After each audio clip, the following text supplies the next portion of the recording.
wafdi ballaaran oo hogaaminaya wasiirka wasaaradda gaadiidka iyo horumarinta jidadka Somaliland oo ay wehelinayaan gudoomiyaha banka dhexe ee Somaliland iyo maarayaha hay'adda wadooyinka Somaliland iyo mas'uuliyiin kale oo tiro badan ayaa degmada Garadag ee gobolka Sanaag si ballaaran loogu soo dhaweeyay waxaana halkaas ka daafureen qalab cusub oo loo soo iibiyay wadada Sanaag iyo dhamaystirka 35 kiiloomitir ee ka dhiman wadada Garadag iyo Ceelaf Weyn iyadoo shaqadana laga sii bilaabi doono gudaha degmada Garadag isla markaana loo wadi doono dhinaca degmada Ceelaf Weyn ay hore wadada uga soo socotay waxaana munaasabad si ballaaran loo soo agaasimay oo ka qabsoontay geedka goobka ee magaalada Garadag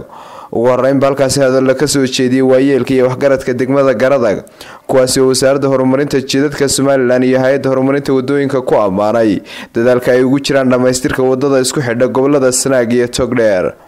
waxa iyaguna halkaas ka hadlay maayirka degmada Garadag iyo siyaasi Axmed Nuur Faahiye anagu xalay shalay baanu ka soo kacnay Hargeysa waxaan soo qaaday qiiro markii la yiri Garadag baa wadadii halkaas laga bilaabayo muxuu ahaa qalabkii wadada iyo wadadii wasiirku nugu yahay halkaas la isugu geynaya ayaa waxaan soo qaaday xamaasadii ilaa anigu mar heer Garadag baan ahay xamaasada haysan mid la mid ah ayay haysa ayaan dabeetana wasiirka soo raaca halka waxaan u nibo u soo guurino u soo garanay culayska ay leedahay arrinkaas oo ah arrin muhiim ah waxa la qalabkii iyo dadkii injineeradii dawladii wax kasta waxa la isugu keenay Garadag halkaas la keenay waxaanu aad ugu mahadnaqaynaa madaxweynaha qaranka Jamhuuriyadda Somaliland ee soo jeediyay in laga bilaabo wadadii meel kale oo Garadag la keeno waliba Garadag magacaabo iyo Garadag laga bilaabo waxaan kale oo u mahadnaqaynaa wasiirka Cabdilaahi Abubakar wasiirka gaadiidka iyo horumarinta wadooyinka oo runtii waxa laga yaabaa reer Garadag oo inay noqonay golihii hore wasiiradana waan wada fadhiisan jiray waxa weeye waa shakhsi firfircoon waa ninka loo dhiibay wadada aad arkaysaan halka ka soo qaaday halka ka bilaabay meel walba taagan habeen iyo maalin soconaya cidna halkaas uu Hargeysa u joogo Garadag caawa bari ama habeenkiisa oo dhex taagan baa arki doonta dad reer xukuumadihii kala dambeeyay ee ka dhashay xisbigeeni kulmiye horta tacabkiisi waa ka aynu wada qirayno waxa la wuxuu idin kala hadhayna ma jiro mashruuci u ballaadhnaa ee u weynaa Somaliland ayuu ku dhiiraday maantana halku maraayo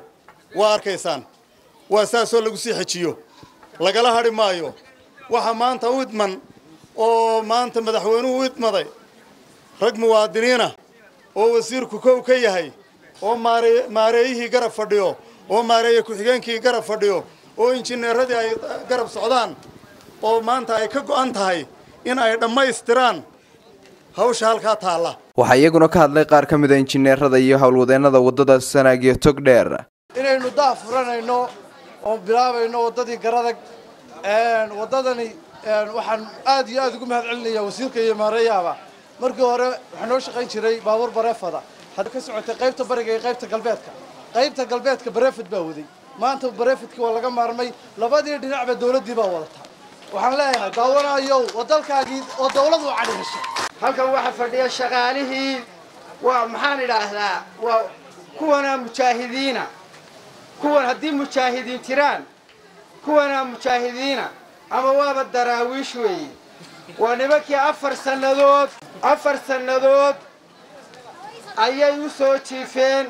inankii xeereeyaha maalintii ku bilaabay maanta waa operator buura weeye waxa iyaguna dhankooda halkaasi hadal ka soo jeediyay maarayaha hay'adda horumarinta wadooyinka Somaliland Cismaan Sheekh Cabdi iyo maarayaha ku-xigeenka hay'adda wadadaasi ahna maarayaha mashruuca wadada Ceeriga ama Mustafa Faarax Cali oo ka warbixiyay qalabkan iyo dhismaha wadada Sanaag anagu hadii aanu nahay hay'adda horumarinta wadooyinka shaqaalaheeda injineeradeeda wasaaraddeeda madaxdeeda waxaanu diyaar u nahay billahi ta'ala inaan si fiican u shaqeyno oo wadada dhisno waxaanu taaganahay inaan wadada dhisno dadku waxay u baahan yihiin inay noqdaan dad talo iyo tacab wadaaga aad baan ugu faraxsanahay inaan ka bilowno halkan marka aan qiyaasta eego yani dareenkiina waxa ka bilowdeen aanu wada badan shaqadan isku taagaya cadaad waxaan leeyahay urta reer Garadag haday Hargeysa joogaan iyo haday joogaan Garadag cadaad way ka hadleen cadaadi kulli waa calaamad gaar ah leedahay إن شاء الله تعالى كل تولى مدحدي إنجنير هذه شغاله ويجوجان هوشة والحق بصار دونا mushaarada ugu horeysa reer Garadag baan sheegayaa maanta waxa wadada laga bilaabaya magaalada bartamaheeda haday tahay wasaaradda iyo haday tahay hay'adda oo isku mid ah oo mataana oo walaala oo wada socda waxay qabteen baan doonayna maanta inaan barta idinka sheegno waxaan soo iibinay 5 gaari oo kuwa ciida guraa oo aan hore u joogin wadada oo aan wiigan keenay waxaan soo iibinay 4 booyadood oo cusub intuba hadda horteena ay taagayna waarki doontaa waxaan soo iibinay 4 gaari oo yar oo iyaguna iskarogooyina oo kuwa yar ah oo falahaad kale aad lagu shubo waxaan soo iibinay halaan guruusal waxaan totalkaas isku noqonayaa 17 gaari ayaan wadada ku soo kordhinay intii xukuumadda Muuse ugu dambeyntii waxa halkaas ka hadlay gudoomiyaha banka dhexe ee Soomaaliland Cali Ibrahim Baghdadi iyo wasiirka wasaaradda gaadiidka iyo horumarinta jidadka Soomaaliland Cabdullaahi Abukar Ismaan iyagoo ka warbixiyay qalabkan iyo dhismaha wadada ay daahfurayaan imika waxa weeyaan aragno gaadiidkii iyo qalabkii la soo iibiyay oo xageena dambe iyo xageena horebe teedsan ma hadaan wax iska wasiirka oo isagu fikirka keenay inaanu maal gelino anaguna waanu ka aqbalay alxamdulillaah rabbil caalamiin wadadan eergaabo iyo burco waxaan filayaa in si loogu talagalay si ka dhaqso badan ay ugu dhamaan doonto waxaan jecelahay ilaah baa mahadle waan idin mahadnaqayaa sida fiican ee aad noogu soo dhaweyseen guud ahaan dadweynaha iyo madaxda degmada Garadag waxaan kaloo jecelahay inaan halkan uga mahad celiyo gudoomiyaha bangiga dhexe Soomaaliland Masar Cali Ibrahim Baghdadi oo maanta suurtagal ka dhigay